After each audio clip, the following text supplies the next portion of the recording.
Current affair MCQs programme में एक बार फिर से आपका स्वागत है। इस एपिसोड में हम करंट अफेयर्स को एमसीक्यूज के माध्यम से देखेंगे जो आपकी परीक्षा के लिए बेहद महत्वपूर्ण है। तो चलिए शुरू करते हैं। थार्ड मिसाइल प्रणाली को किस देश के द्वारा विकसित किया गया है? ए संयुक्त राज्य अमेरिका, बी जापान, सी दक्षिण कोरिया, डी रूस। इस प्रश्न का सही उत्तर है विकल्प ए संयुक्त राज्य अमेरिका। चलिए देखते हैं इसके विश्लेषण को। Third terminal high altitude area defence का संक्षिप्त रूप है। इस उन्नत मिसाइल रक्षा प्रणाली को संयुक्त राज्य अमेरिका द्वारा विकसित किया गया है। ये छोटी, मध्यम और मध्यवर्ती दूरी की बैलिस्टिक मिसाइलों को उनके टर्मिनल चरण या उनकी उड़ान के अंतिम चरण के दौरान रोकने और नष्ट करने में सक्षम है। इसे 1991 में फारस की खाड़ी युद्ध के दौरान इराक के स्कड मिसाइल हमलों के अनुभव के बाद अमेरिका द्वारा विकसित किया गया था। यह एकमात्र अमेरिकी प्रणाली है जो वायुमंडल के भीतर और बाहर लक्ष्यों को रोकने में सक्षम है। तो चलिए शुरुआत करते हैं आज के एपिसोड की पहले प्रश्न से। निम्नलिखित कथनों पर विचार करें। 1.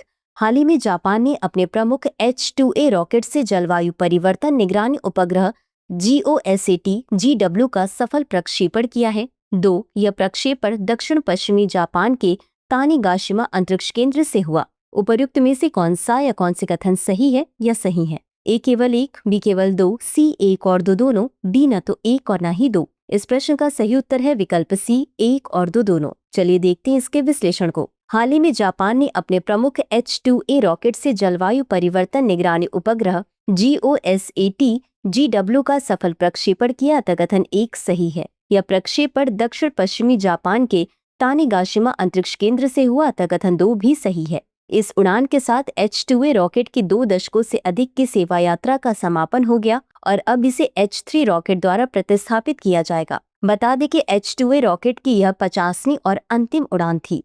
अब जान लेते हैं H-2A रॉकेट के बारे में।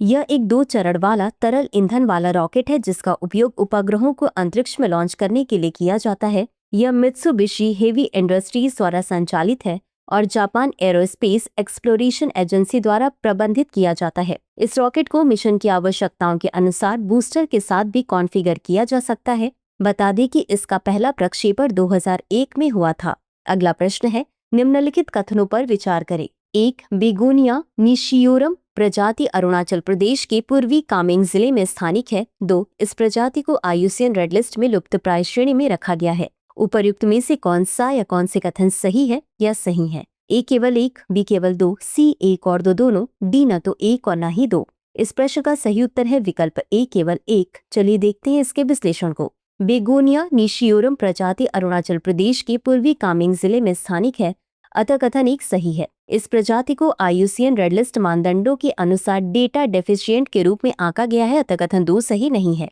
यह समुद्र तल से 1500 से 3000 मीटर की ऊंचाई पर नम छायादार प्रणाली ढलानों में उगता है। इसकी हल्के रंग की डंठलों को ढकने वाली घनी लाल रंग की झालरें इसकी पहचान बनती हैं। अगला प्रश्न है, वस्तु एवं सेवा कर लागू किया गया।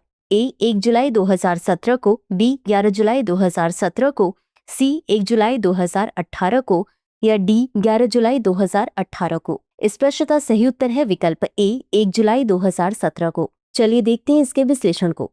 वस्तु एवं सेवा कर 1 जुलाई 2017 को लागू हुआ था। 1 जुलाई 2025 को वस्तु एवं सेवा कर या GST के लागू होने के 8 वर्ष पूरे हो गए। अब जान लेते हैं वस्तु एवं सेवा कर या GST के बारे में। इसे 101वें संविधान संशोधन अधिनियम 2016 के माध्यम से पेश किया गया था। यह देश के सबसे बड़े अप्रत्यक्ष कर सुधारों में से एक है। इसे वन नेशन वन टैक्स के नारे के साथ पेश किया गया था। इसमें उत्पाद शुल्क, मूल्यवर्धित कर, सेवा कर, विलासिता कर जैसे अप्रत्यक्ष करों को सम्मिलित किया गया है। अगला प्रश्न है, ढोल या एशियाई जंगली कुत्ता की IUCN स्थिति है। ए संकटग्रस्त, बी लुप्त, सी लुप्तप्राय, डी इनमें से कोई नहीं। इस प्रश्न का सही उत्तर है विकल्प सी लुप्त।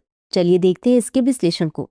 ढोल या एशियाई जंगली कुत्ता की IUCN स्थिति लुप्तप्राय है। हाल ही में भारतीय वन्यजीव संस्थान के वैज्ञानिकों द्वारा किए गए एक नए अध्ययन के अनुसार ढोल या एशियाई जंगली कुत्ता असम के काजीरंगा कार्बी आंगलोंग परिदृश्य में वापस आ गया है। हालिया शोध और वर्तमान वितरण मानचित्रों के अनुसार वे दक्षिण और दक्षिण पूर्व एशिया तक ही सीमित है तथा उनकी सबसे उत्तरी आबादी चीन में है। एक अध्ययन के अनुसार कर्नाटक, महाराष्ट्र और मध्य प्रदेश भारत में लुप्तप्राय ढोल के संरक्षण में उच्च स्थान पर हैं। अब जान लेते हैं काजीरंगा राष्ट्रीय उद्यान के बारे में। यह असम राज्य में स्थित है। विश्व के 2/3 एक सींग वाले गैंडे काजीरंगा राष्ट्रीय उद्यान में ही पाए जाते हैं। काजीरंगा में संरक्षण प्रयासों का अधिकांश ध्यान बड़ी 4 प्रजातियों राइनो, हाथी, रॉयल बंगाल टाइगर और एशियाई जल भैंस पर केंद्रित है। इसी के साथ अंत में देख लेते हैं आज के अभ्यास प्रश्न को। एक्सियो 4 मिशन के तहत अंतरिक्ष स्पेस स्टेशन जाने वाले भारतीय हैं ए. राकेश शर्मा, बी. शुभांशु शुक्ला, सी. शुभम शुक्ला, डी. सौरभ शर्मा। इस प्रश्न का उत्तर कमेंट बॉक्स में जरूर दें। आज के लिए बस इतना ही।